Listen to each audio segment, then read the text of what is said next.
Mi historia comienza de la manera más dolorosa y humillante posible. Tenía 30 años y pensaba que mi vida iba viento en popa. Estaba casada con el que creía que era el amor de mi vida, Marcos, un hombre 5 años mayor que yo, que me juró amor eterno en una ceremonia que parecía sacada de un sueño. Todo era perfecto.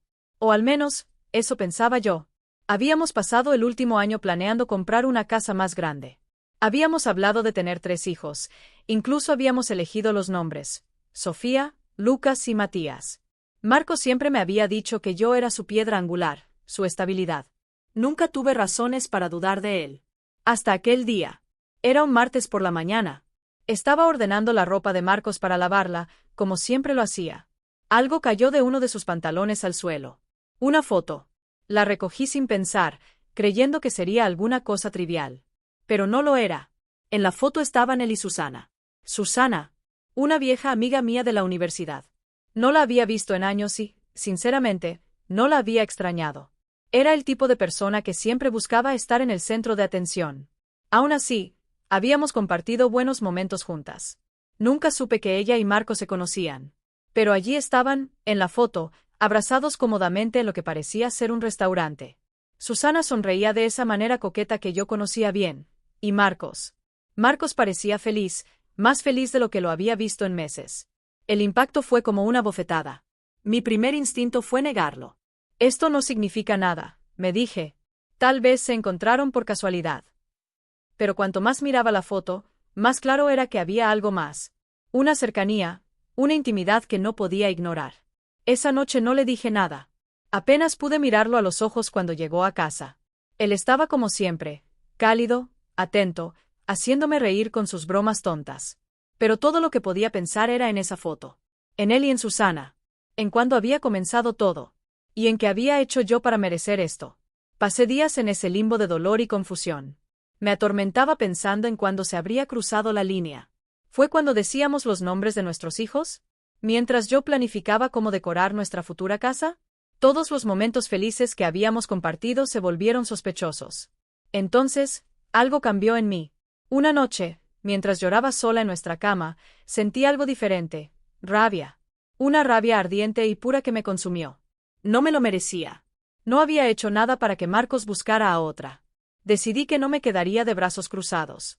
Si él había traicionado nuestro matrimonio, entonces yo también tenía derecho a romper las reglas. Fue entonces cuando pensé en John, el primo de Marcos. John siempre había estado interesado en mí. Desde el día en que conocí a la familia de Marcos, había notado sus miradas. Era atractivo, con una sonrisa encantadora y una actitud confiada que podía ser encantadora o irritante, dependiendo del día. Pero lo más importante, John había dejado claro en más de una ocasión que, si alguna vez me cansaba de Marcos, él estaría allí para consolarme. En ese momento, esa idea, que antes me había parecido absurda, ahora sonaba tentadora. Lo contacté al día siguiente. Le envié un mensaje casual. Hola, John. ¿Te apetece tomar un café? Necesito hablar con alguien. No pasaron ni 2 minutos antes de que me respondiera: por supuesto. Dime dónde y cuándo. Nos encontramos en una cafetería discreta al otro lado de la ciudad. Cuando llegué, él ya estaba allí, con esa sonrisa suya que parecía prometer travesuras. Le conté todo, sin ahondar demasiado en mis emociones. Solo los hechos, la foto, Susana, mi sospecha de que Marcos me estaba engañando. John me escuchó con una atención que no esperaba. Cuando terminé, me miró fijamente y dijo: no sé cómo puedes aguantar esto. Marcos es un idiota si no se da cuenta de lo que tiene contigo. Esas palabras, aunque simples, fueron justo lo que necesitaba escuchar. Pero lo que siguió fue lo que realmente puso en marcha mi plan. John se inclinó hacia mí, bajó la voz y dijo: si quieres devolverle el golpe, estoy aquí para ayudarte. No necesité más. Esa misma noche le envié un mensaje: estuve pensando en lo que dijiste. Vamos a hacerlo. A partir de ahí, todo se volvió una serie de encuentros planeados con precisión y un nivel de adrenalina que nunca antes había experimentado.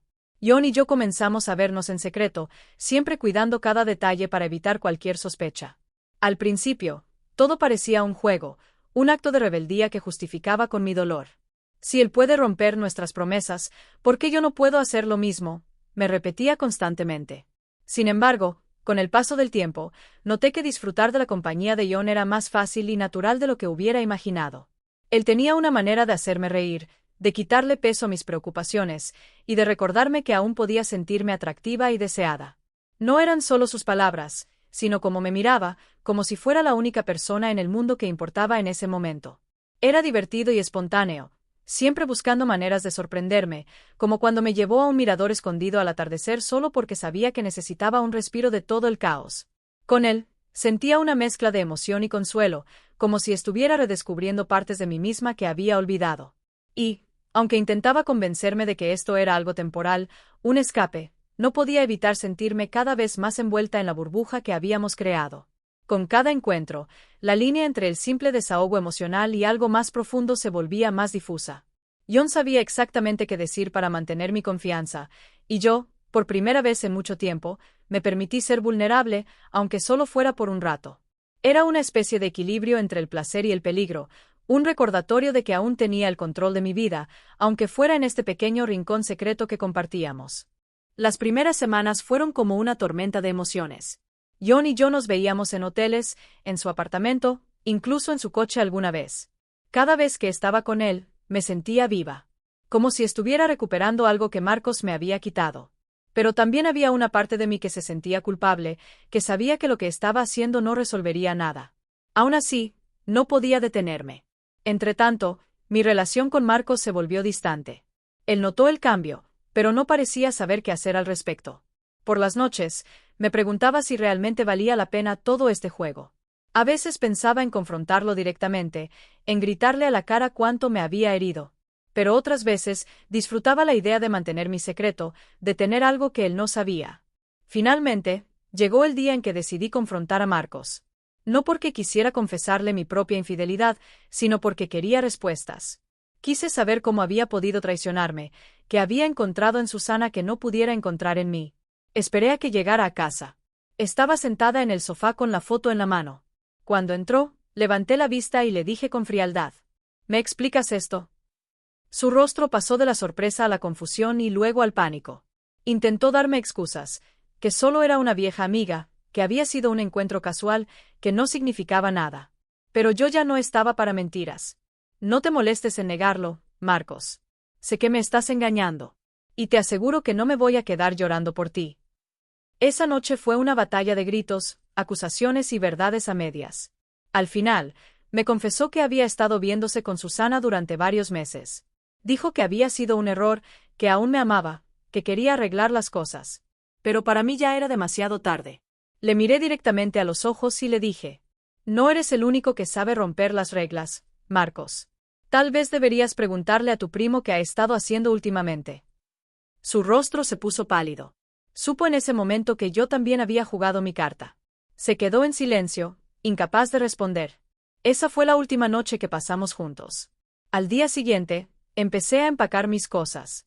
No me interesaba si Marcos y Susana continuaban su aventura. Tampoco estaba segura de qué significaba lo que había tenido con John. Pero sabía una cosa: no volvería a ser la misma mujer que había permitido que un hombre la pisoteara. Hoy, meses después, sigo trabajando en mí misma. Marcos intentó contactarme varias veces, pero lo bloqueé. Con John, las cosas se enfriaron rápidamente. No era amor, solo había sido una manera de recuperar algo de mi autoestima. He dedicado mi tiempo a sanar, a reconstruir mi vida y a redescubrir quién soy sin depender de nadie más. Me volqué en mi trabajo, retomé antiguos pasatiempos y, lo más importante, aprendí a disfrutar de mi propia compañía. He aprendido que mi valor no depende de lo que otros piensen de mí ni de cómo me traten. Sé que la vida no será fácil, pero estoy preparada para enfrentarla con la cabeza en alto. Sigo sin saber qué haré con mi futuro, pero estoy segura de una cosa: nunca más permitiré que nadie me haga sentir menos de lo que valgo. Y esa, al menos, es una victoria que nadie me podrá arrebatar. Si te ha atrapado esta historia y quieres seguir descubriendo más relatos impactantes, no olvides darle like, compartirlo con tus amigos y suscribirte al canal. Activa la campanita para no perderte ninguna de nuestras historias. Cada semana te traemos nuevos casos que te harán ver la realidad desde otra perspectiva.